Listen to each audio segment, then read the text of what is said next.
Hello.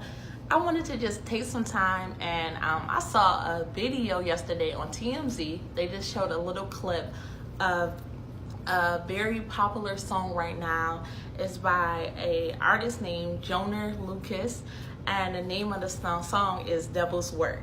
So if you heard the song or you watched TMZ, you already heard it, but for a lot of my friends and family and people who I know, I'm sure that this is something they might have not heard on TMZ, and I just wanted to kind of touch on it because I thought it was like very interesting.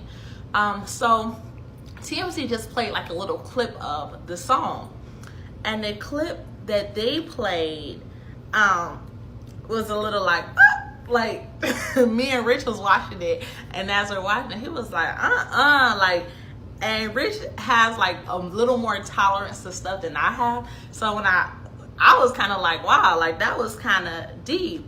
So what he says in the clip is, I know you're watching us from heaven thinking who to save, cherry picking who should go next and who should stay.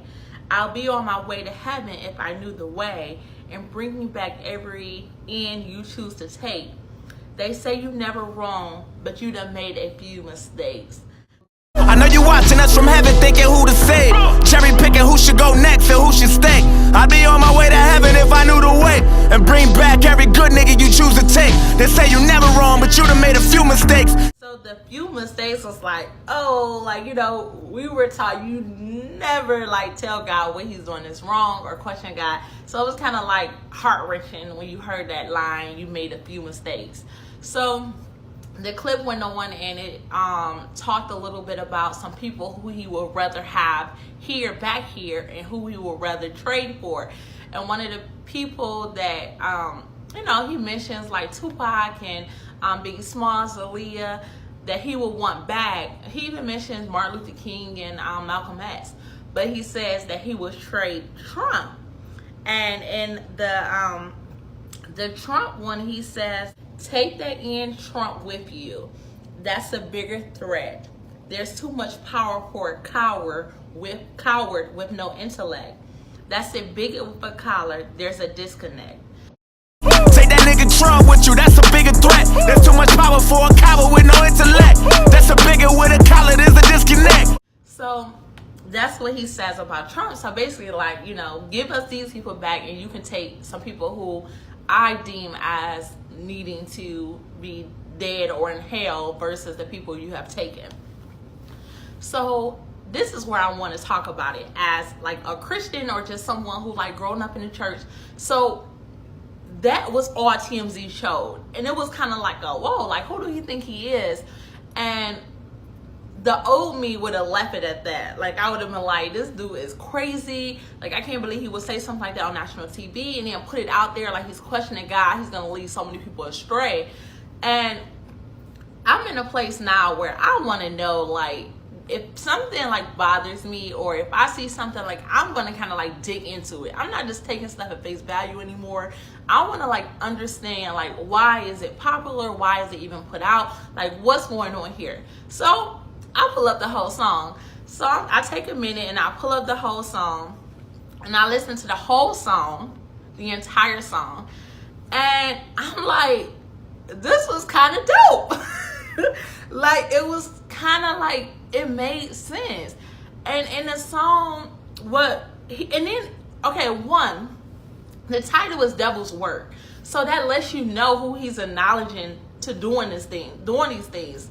But because he says some things in ways that we wouldn't say or ways that I wouldn't say, I kind of disregarded the title and I just said, make mistakes. Oh, he's trying to say God did this, but the song is called Devil's Work. So then I moved a little further and he says throughout the song, like this is his basically hook in the song where he kind of keeps saying, I ain't trying to disrespect, just need to meet up with you. I ain't trying to overstep, just want to reason with you. Give us back our loved ones and take the evil with you. Send them suckers straight to hell. They don't need a vigil. I ain't trying to disrespect, just need a meeting with you. I ain't trying to overstep, just want to reason with you. Give us back our loved ones and take the evil with you. Send them suckers straight to hell. They don't need a vigil. So one, he's like acknowledging that what he's saying is a little racy, but this is where he is. And that's okay. Like, then I was like, hold on. So I'm not a Bible scholar, but there is some people who I know that like deliberately was like questioning or angry at God. The first person I thought of before I even like did an internet search was Jonah. You know, he went and did some stuff, and God wanted him to go to Nineveh. He did everything else not to go. Then when he finally went, he did what he was supposed to do, and God saved Nineveh. And he was mad, and he went and like gave a whole pity party, had a pity party for himself. Got mad because God provided him shelter and then destroyed the shelter.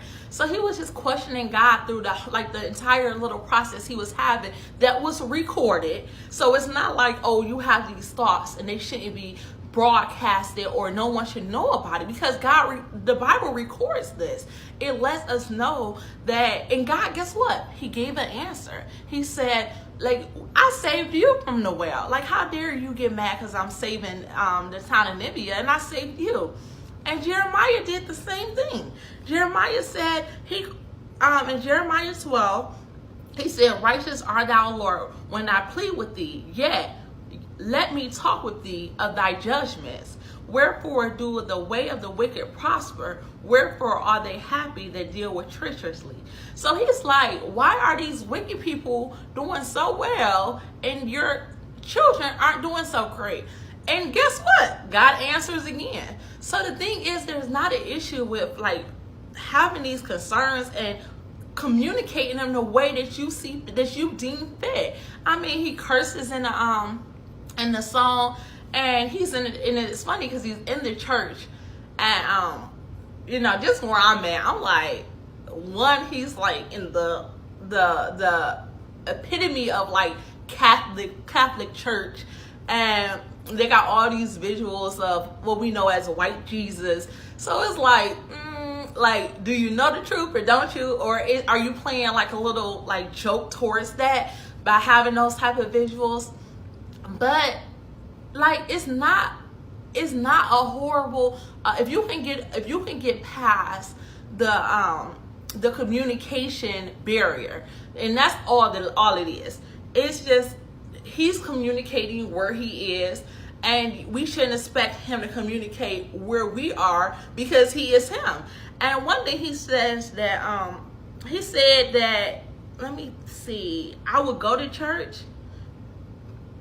He says that he don't go to church afraid to be judged. I don't go to church because I'm afraid of being judged. And I mean, that is, we hear, and I think the church people or the pastors, they're kind of tired of hearing it, like, ain't nobody judging you, but it is judged. It's judgment all through there, and it's judgment everywhere. It's judgment when you go to work, it's judgment when you go to the gas station now, it's judgment when you go to the grocery store. But people just assume when they go to church, that's the one place they really shouldn't be being judged at. Like, if anybody know better, I would assume people who are following Christ's example will be the ones that wouldn't be doing it. Unfortunately, that's not what we get. So I just would encourage pastors or people who are just Christians, people want to know more, listen to the song. And when you listen to the song, listen to it in an open mind, because this is where people are. People are questioning things. People don't understand. And this is not where people are. Jeremiah, Job, Jonah, they all show us that this is where people been. You know, people will have questions. People will question, you know, Lord, why are you doing this? And the Bible tells us that always have an answer. So it's the problem, and that's the problem. For so long that we have been taught, you don't question God, you know, his ways are right, his ways are true, his ways are just. But it's really a cop-out, because you don't give us, we can't have these conversations where we can talk about where we are and be able to get biblical answers to get us where we need to be. And then this is the last verse, what he says, that basically like puts the whole song in perspective. But if you don't listen to it, you would prejudge the song and assume he is the Antichrist and not even get to this part. He says, I've been drinking, Lord forgive me, it's my blood racing. I don't know what I'm thinking. I'm just frustrated. I don't mean to question you. I'm just confused. I don't know what else to do. I've been patient and it sucks waiting. Took my mans from me, that forever hurts. But putting the blame on you, that would never work. I know this ain't your fault, it's the devil's work. And then he says it again, the devil's work. I've been drinking, Lord, forgive me as my blood racing. I don't know what I'm thinking, I'm just frustrated. I don't mean to question you, I'm just confused. I don't know what else to do. I've been patient and it sucks waiting. Took my mans from me, that forever hurts. But putting the blame on you, that'll never work. I know this ain't your fault, it's the devil's work. Devil's work. He makes it very clear, like putting this blame on you isn't the answer. And that's where we are. In a society, the people who are outside of the church are blaming the church for why things are the way they are, and the people in the church are blaming outside of the church for why things are the way they are. Versus us coming together and being able to say, these are the issues. Like, what does the Bible tells us to do to be able to put these in act, like in our daily lives, is not such a spiritual answer where, you will get the answer in glory. Like, okay, so I'm just screwed while I'm here on earth, but some practical answers that will be able to, change the way that society is being ran, where people are dying from these innocent people are dying from the hands of their own. So it's not God has felt us, it's we have felt us. We have felt each other as a community. So I just encourage you, listen to the song, open your mind. This is what people are dealing with. So if you want to reach the people, you have to understand where they are. I love you, love you, love you. Have a great day. Bye.